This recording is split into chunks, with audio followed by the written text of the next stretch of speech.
Everyone has that one friend who knows 300 people. They walk into a room and it lights up. Their phone never stops buzzing. Their weekends are booked 6 weeks in advance. They collect people the way some collect stamps, effortlessly, endlessly, joyfully. And then there's someone else. Someone who could count their closest people on one hand and still have fingers left over. Someone who doesn't show up to every gathering. Someone who lets calls go to voicemail, not out of rudeness, but out of something deeper, something quieter, something most people never bother to understand. You've probably been told that having a big social circle means you're healthy. That popularity is a sign of emotional intelligence. The more connections you have, the more successful, the happier, the more alive you must be. But what about the ones who deliberately chose less? What about the people who looked at the crowded room and quietly walked the other way, not because they couldn't belong, but because they didn't want to? Why do some people keep their circle impossibly small? Is it fear? Is it arrogance? Is it damaged? Or is it something most people aren't psychologically equipped to understand? Stick with me until the end. Because the answer might not just explain someone you know, it might explain your entire personality. Let's start with something uncomfortable. Not everyone who keeps their circle small does it from a place of peace. Some do it because they learned the hard way that people are capable of devastating things. I call this first group the ones who built walls because doors failed them.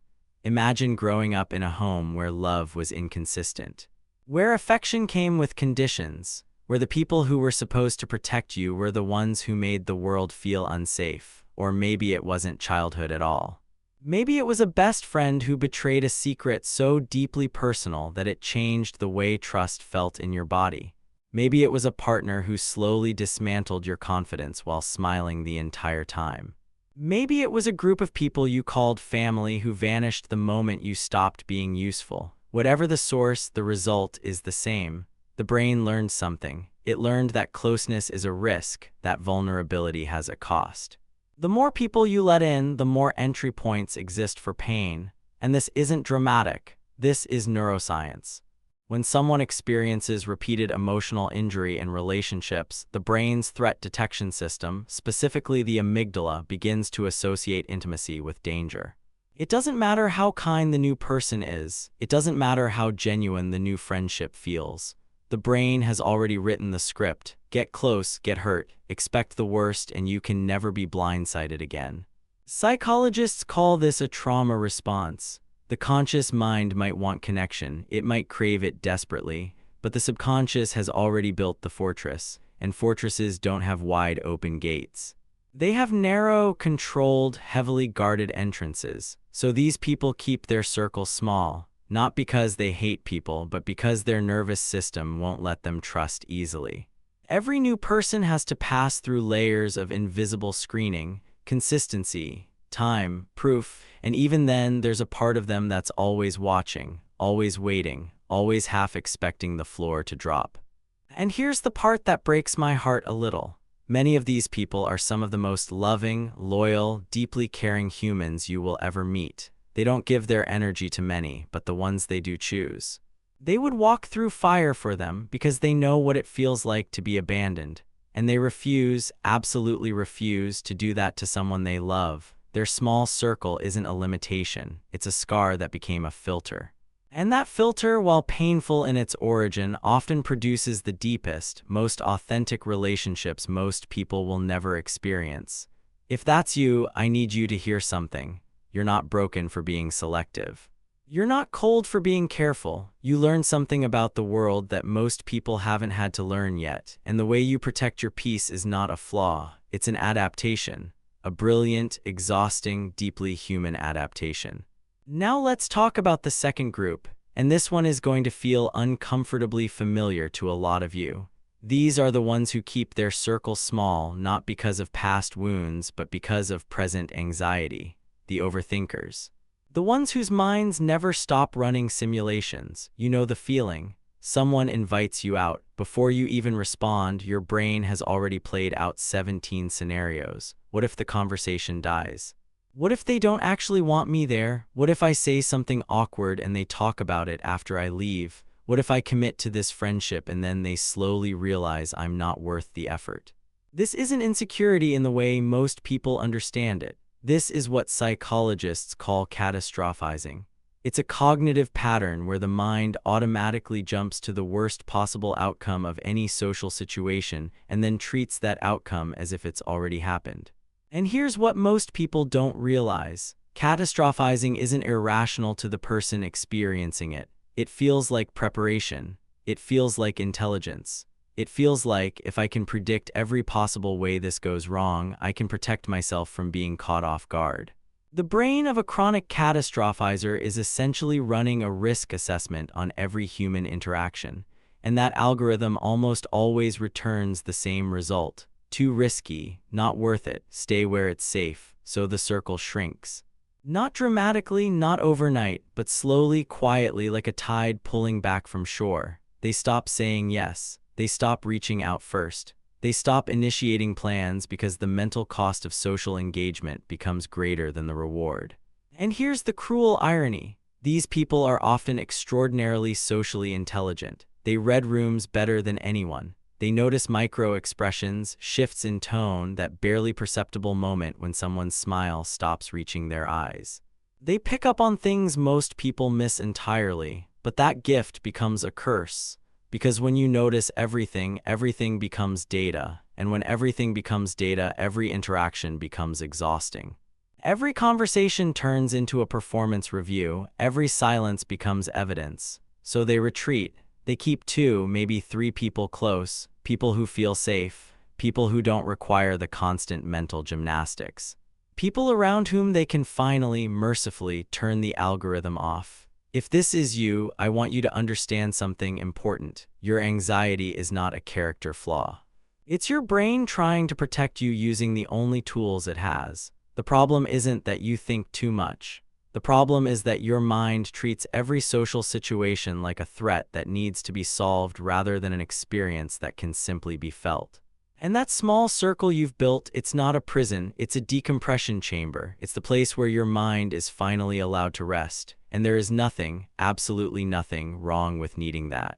Now, the third group is the one that surprises people the most, because these aren't people running from pain or drowning in anxiety. These are people who keep their circle small on purpose, strategically, almost surgically. Psychologists have a term for something related to this called defensive pessimism. But in the context of relationships, I think of it more as social minimalism. These are the people who looked at the entire social landscape, all the obligations, the small talk, the birthday parties, the group chats, the performative friendships, and made a calculated decision. This is not where I want to spend my energy. They're not wounded. They're not anxious. They're intentional. They realize something that takes most people decades to figure out. Relationships have a cost. Not just emotional, but cognitive, temporal, and energetic. Every friendship requires maintenance.